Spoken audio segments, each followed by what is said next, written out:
नमस्कार। मैं आपका साथी मेरा रामदेवासी गोलियार।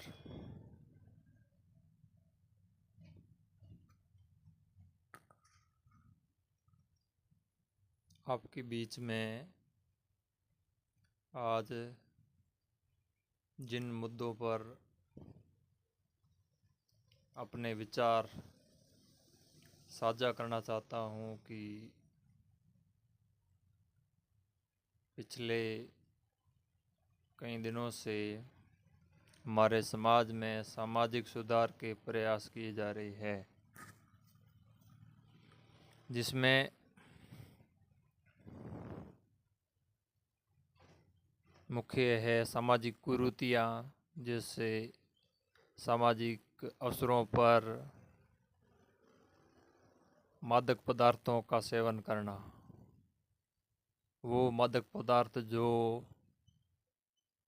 प्रतिबंधित है और उसका सेवन करना कानूनी जुर्म है, फिर भी समाज में शादी समारोह या किसी की मृत्यु पर 13वें दिन या मृत्यु भोज के अवसर पर खुलेआम सेवन किया जा रहा था अफीम डोडा,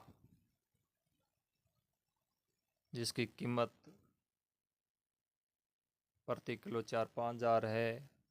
और किसी एक सामाजिक प्रोग्राम में जैसा प्रोग्राम, जिस क्षेत्र का प्रोग्राम, तो उस अनुसार वो डोडा अफीम पीते हैं और मृत्यु भोज जैसे अवसर पर किसी की मृत्यु पर 13वें दिन तक तो 40-50 किलो डोडा पीने वाले भी ऐसे गांव हमारे बाड़मेर ज़िले में है।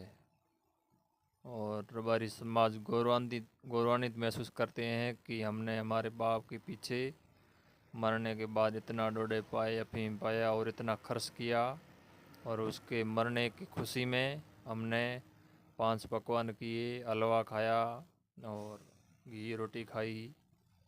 ऐसा करने से उसकी आत्मा को संतुष्टि मिलेगी और आत्मा मोक्ष को प्राप्त करेंगी।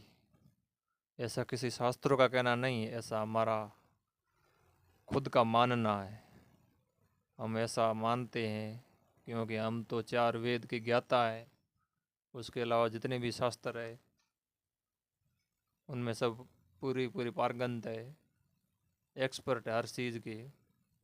गीता हो, सब हो, कुछ भी हो, सनातन धर्म में जितने भी शास्त्र है उसके सब एक्सपर्ट है। उनको पता है कि किस अवसर पर क्या करना चाहिए, क्या रीति है। लेकिन किसी के मरने के बाद उसके उपलक्ष्य में 5 पकवान बनाकर खिलाना और समाज में गलत परंपरा डालना, ये कौन सी शास्त्र की अनुमति है? और कौन सा शास्त्र ऐसा कहता है कि किसी मरने के बाद उसका मोक्ष हो, उसके लिए कुछ भी करो, 5 पकवान खाओ, चाहे कुछ भी हो। ये पाखंडवाद की श्रेणी में आता है। इस विषय पर राजस्थान पुलिस द्वारा सख्त से सख्त कार्रवाई की जा रही है, जिसमें समाज में एक भय का वातावरण पैदा हो गया है कि अगर किसी भी अवसर पर प्रतिबंधित मादक पदार्थों का अगर सेवन करेंगे या उसका बढ़ावा देंगे तो जेल हो सकती है। आप सब इस विषय पर जानकार है कि और जानते भी है कि किसी की मृत्यु पर और उसके मृत्यु भोज करना कानूनी जुर्म है। और ये आज का कानून नहीं, 1960 से बना हुआ है। अगर कोई भी व्यक्ति मृत्यु भोज करता है जिसमें गंगा प्रसादी के नाम पर, चाहे किसी के नाम पर हो, वो मृत्यु भोज की श्रेणी में आता है। और उसमें सब लोग जो शामिल होते हैं, जिसमें टेंट वाला हो, बनिया हो, चाहे कोई भी हो, समाज का पंच पटेल हो, जो भी हो, हलवाई हो, सब उस कानून के दायरे में हैं। और उनको एक साल की जेल होगी। और जो भी इस अवसर पर शामिल होगा उनके खिलाफ सख्त से सख्त कार्रवाई की जाएगी। ये कानून है सरकार का है, जिसका पालन करना हम सब की जिम्मेदारी, अगर नहीं करेंगे तो जेल जाएंगे। वैसे मृत्यु भोज कानूनी जुर्म तो है ही, सामाजिक जुर्म भी है। आप किस आधार पर और किस धर्म को आधार मानकर ये कह सकते हैं कि किसी की व्यक्ति की मृत्यु पर आप शाही भोज कर सकते हैं? ये तो सोचने वाली बात है कि जो व्यक्ति या जिस परिवार में मृत्यु हुई है वो परिवार पहले से दुखी है, तो उस परिवार में समाज वालों को और उस परिवार वालों को, रिश्तेदारों को ये 5 पकवान भाते कैसे हैं? अगर उनके पीछे करने का क्या तुक है? जो परिवार पीड़ा में है, जो वातावरण दुख का वातावरण है, उस वातावरण में ऐसा पाखंड फैलाना, पाखंड करना नरक में जाने का रास्ता तय करता है। ये आपको चिंतन करने की ज़रूरत है। ऐसे लोगों को नरक में भी जगह नहीं मिलेगी, क्योंकि जो काम खुशी के अवसर पर होने चाहिए वो गम के अवसर पर हो रहे हैं। तो ये हमारे लिए अजीब विडंबना है। अब समय परिवर्तन हो चुका है और हमारा समाज जागरूक है, शिक्षित है और कानून की जानकार है। जितने पढ़ेंगे उतने आगे बढ़ेंगे, आपको जानकारी मिलेंगी कि हकीकत क्या है और हमारे समाज के लिए सही क्या है। हमारा समाज अभी तक कुरीतियों में फंसा हुआ है। हमारा समाज ही नहीं, 36 कौम है जहाँ पर ये मृत्यु भोज नामक बीमारी हो रही है। और भी है, अनेक खर्चे हैं जो सामाजिक कुरीतियों के दायरे में आते हैं। सामाजिक कुरीतियों को जैसे देखे, मृत्यु भोज जब हो गया और शादी समारोह में अनावश्यक खर्च हो गया, सोने के आभूषण ले जाना, इतना सोना ले आना चाहिए नहीं तो शादी नहीं करेंगे। सोने को क्या करेंगे? आज 1 तोले का 1 लाख रुपए से ज़्यादा है। जिस परिवार की कंडीशन 10,000 रुपये कमाने की नहीं है तो वो 4-5 तोला सोना कहाँ से लाएगा? अगर सोना ले भी गया तो क्या करेगा सोने से? 5-10 लाख का कर्ज लेकर शादी करेगा और 10 लाख का ब्याज भरेगा, तो वो बच्ची क्या करेगी? और वो अगर सोना ले गया तो क्या फ़ायदा होगा?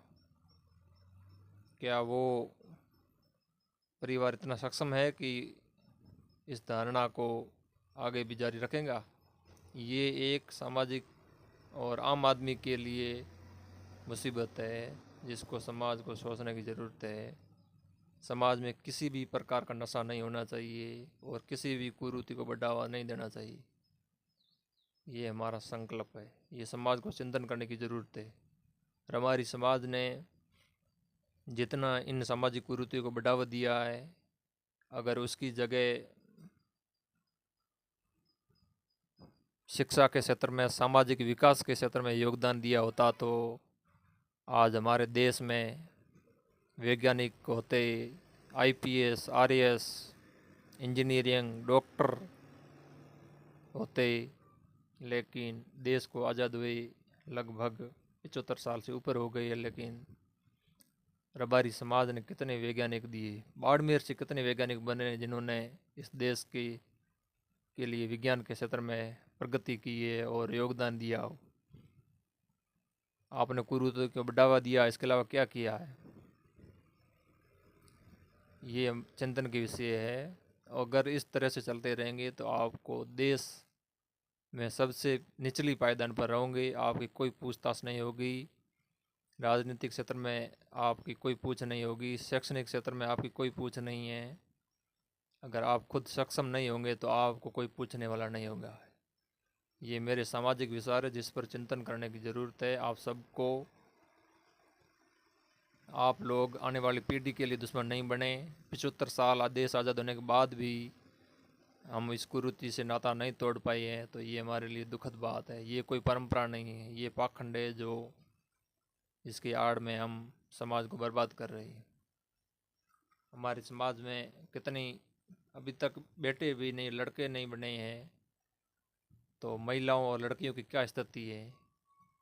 वो समझ सकते हैं। आने वाले 100 साल तक हमारे समाज में ऐसा लग रहा है कि कोई बड़ा पद पर जाएगा, MBBS, RAS, IPS, इंजीनियरिंग जैसी फील्ड में लड़कियों की कल्पना करना भी अभी तक बेकार है और नाइंसाफ़ी होगी।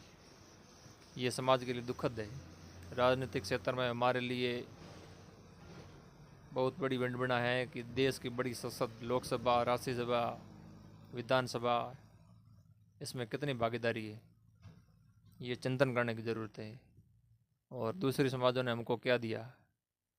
हमने हर समाज का सहयोग किया, लेकिन इस पाखंडवाद और जातिवाद की राजनीति में हम सुने हैं और हम खुद 36 कौम का सहयोग करते हैं, लेकिन जब अपने खुद की बारी आती है तब दूसरे लोगों को जातिवाद का चश्मा लगा होता है, वो अपनी जाति ढूंढते हैं। तो ये चिंतन करने की ज़रूरत है और हमारा समाज एक विकसित समाज बने और सभ्य समाज बने। हर क्षेत्र में अपने समाज से व्यक्ति हो, प्रशासनिक में और शासन क्षेत्र में, सामाजिक क्षेत्र में, राजनीतिक क्षेत्र में, तो ही सामाजिक का विकास संभव है, समाज आगे बढ़ सकता है और कुरीतियों का त्याग करना भी ज़रूरी है। अगर आप और जो बुजुर्गगण वो नहीं मान रहे हैं कि मृत्यु भोज पर ऐसा होगा ऐसा होगा, वो खुद की नियमावली बनाएंगे तो जेल जाएंगे। और जो जितना खाया ज़िंदगी में 50 साल तक, वो कभी भी वसूल किया जा सकता है, क्योंकि मृत्यु भोज कानूनी जुर्म है और मादक पदार्थों का सेवन प्रतिबंधित होते हुए भी आप करेंगे तो आपको जेल के सलाखों के पीछे जाना पड़ेगा। युवा पीढ़ी किसी भी कीमत पर आपको बर्दाश्त नहीं करेंगी, लेकिन समय रहते आपको अगर सचेत होकर फैसला लेते हैं तो आप सबका सम्मान बना रहेगा और हमारा भी रहेगा। और आप सबको पता है कि मृत्यु भोज पर रोटी के अलावा दाल रोटी बना सकते हैं और नज़दीकी रिश्तेदारों को बुलाओ, पूरे गांव को आमंत्रित करना क्या ज़रूरी है? अगर मृत्यु भोज करना हो तो मृत्यु के बाद क्यों करो? उसके जीते जी करो ना, जीवित खर्च करो, गंगा प्रसादी करो, हरिद्वार लेके जाओ, 4 धाम है उनके तीर्थ है, तीर्थ करवाओ, उनके जीते जी अपने रिश्तेदारों को बुलाओ, खाना खाओ, 5 लाख का नहीं 50 लाख का खर्च करो, कौन मना कर रहा? लेकिन जब व्यक्ति मर जाता है तो उसके बाद आपको करने की ज़रूरत नहीं है। इस पर गहन चिंतन होना चाहिए। अगर कोई भी समाज मृत्यु भोज के नाम पर समाज में पाखंडवाद फैलाता है तो उसको ये प्रशासन की दृष्टि से भी गलत है और हम ऐसे लोगों को कभी भी बर्दाश्त नहीं करेंगे और उनके खिलाफ लीगल कार्रवाई करवाएंगे। इसलिए जो भी 13वीं के अवसर पर मिष्ठान का आयोजन करता है और गांव को न्योता देता है तो वो कानूनी जुर्म है। और दाल हलवा कहीं अब सामाजिक सुधार के प्रयास हो रही है और 7 में कड़ी कार्रवाई के बाद समाज खुद आगे आकर निर्णय ले रहा है। तो कहीं पर 13वीं के दिन दाल का हलवा, लाफी जैसा चालू रखने का निर्णय ले रही है, लेकिन वो कानूनी जुर्म के दायरे में है, इसकी सज़ा होगी तो आपको छुड़ाने के लिए कोई नहीं आएगा। लाफी ये चना कुछ भी नहीं होना चाहिए, अगर करोगे तो जेल जाओगे। राम राम।